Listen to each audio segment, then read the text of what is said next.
had the little figurine, and he sketched it a little bit different for me. I had a drawing of some kind. And I said, sure, I can make this. And I went down to South San Francisco, where there was a harbor, barge dismantling yard. And they always had big timbers of wood there. In fact, all the Jagannaths I made from there on out, London, every place, LA, I always went to the barge dismantlers to get the big pieces of wood. Anyway, I got the wood and started carving it then on the roof of our house on Haight Street. And Prabhupada was very curious how it was coming all the time. Sometimes he telephoned. Bhaktivedanta Swami here, he'd say.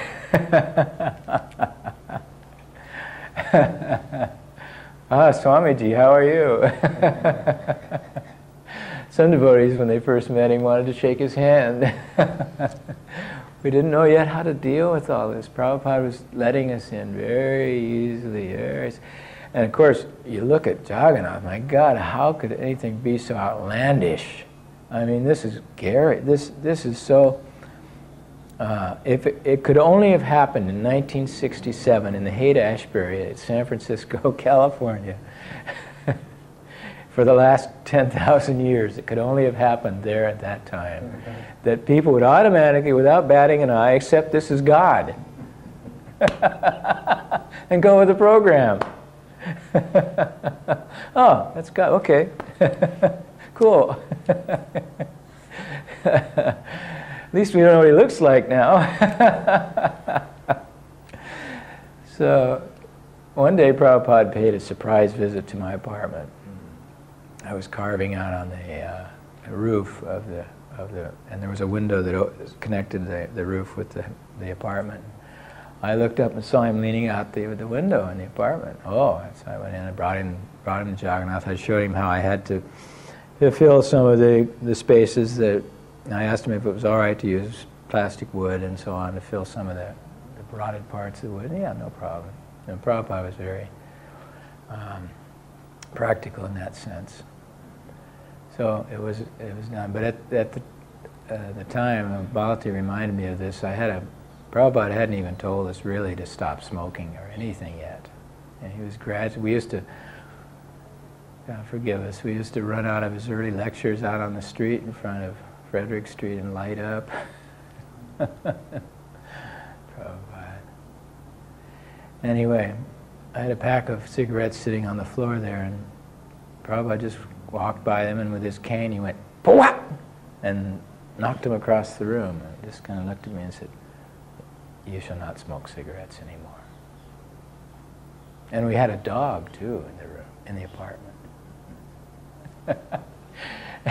He didn't say anything about the dog. He kind of liked the dog. The dog went everywhere with us. He went on morning walks. He went to the airport to meet Prabhupada, to see him off. He rode in the car with us wherever we went. It was a I don't know, some kind of collie, miniature collie or something. Anyway, a handsome dog. He wasn't a bad dog. Anyway, and then he told Malati somewhere separately later that we should get rid of the dog. He knew I would maybe not like that very much, so he did it through my wife.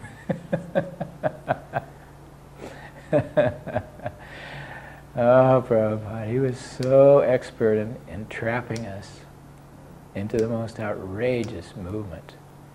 You have to realize the context, that there was nothing like this from the 50s. The age of small appliances and Ricky, Ozzie and Harriet. There was this slight clattering from Jack Kerouac and Allen Ginsberg and the Beat Generation somewhere in the background, but this was a revolutionary time when thousands and tens of thousands of people were opening the doors of perception and leading a radical new lifestyle that had never been done before. And Prabhupada stepped right into it and just conducted it like a ringmaster.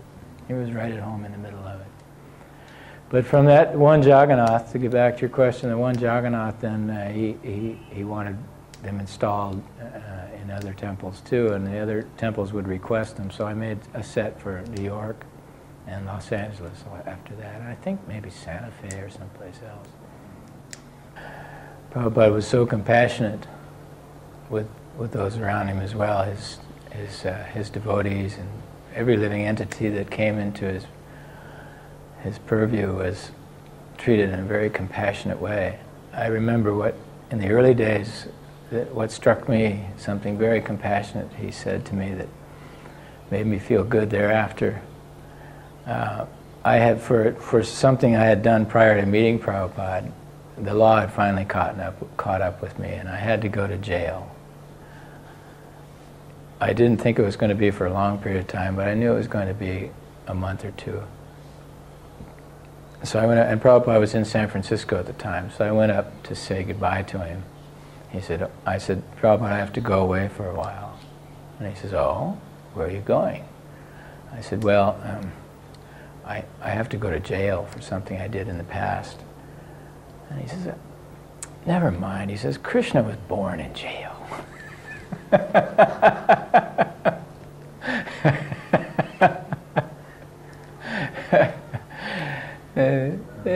Nothing can harm you in jail. You just chant Hare Krishna. Everything will be fine. And then at some later point in the conversation, he asked me, "Well, what was your offense? Why are they sending you to jail?" And I told him it had to do with drugs. And he said, "Oh, that is such a..." He says, "I too was a drug dealer."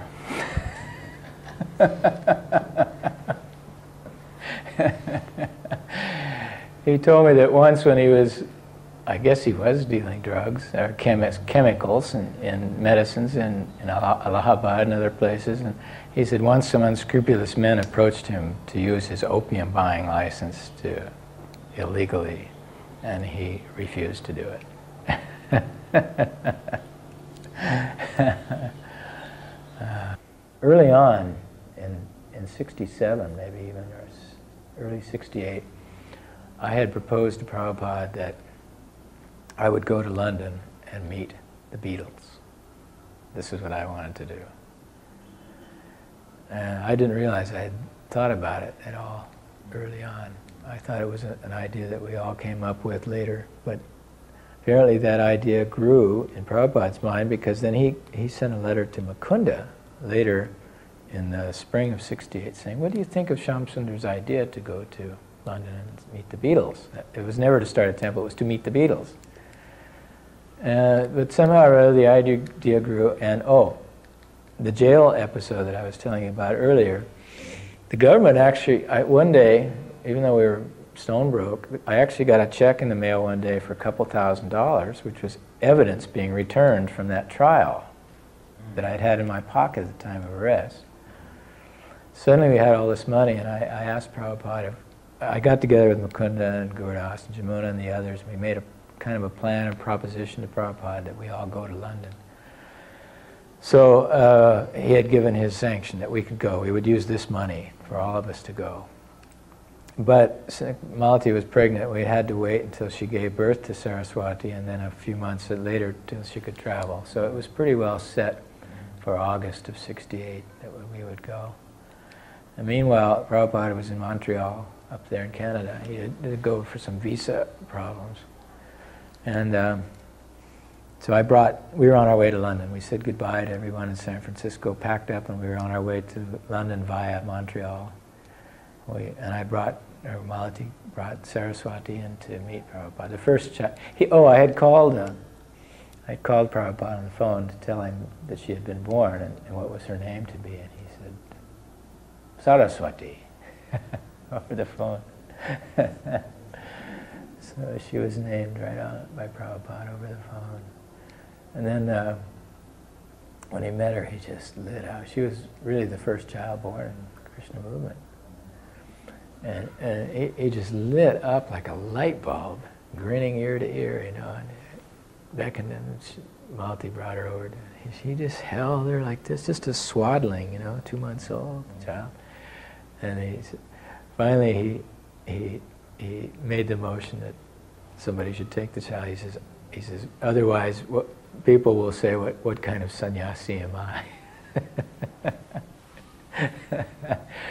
But there on after, as she grew, Prabhupada had developed a very special rapport with her. And it was almost expected that every morning, if we happened to be living in the same house with Prabhupada somewhere, that she would get up and go in his room, usually before anybody else. We'd all come in and she'd be sitting there having had a long talk with Prabhupada, even though she couldn't talk yet.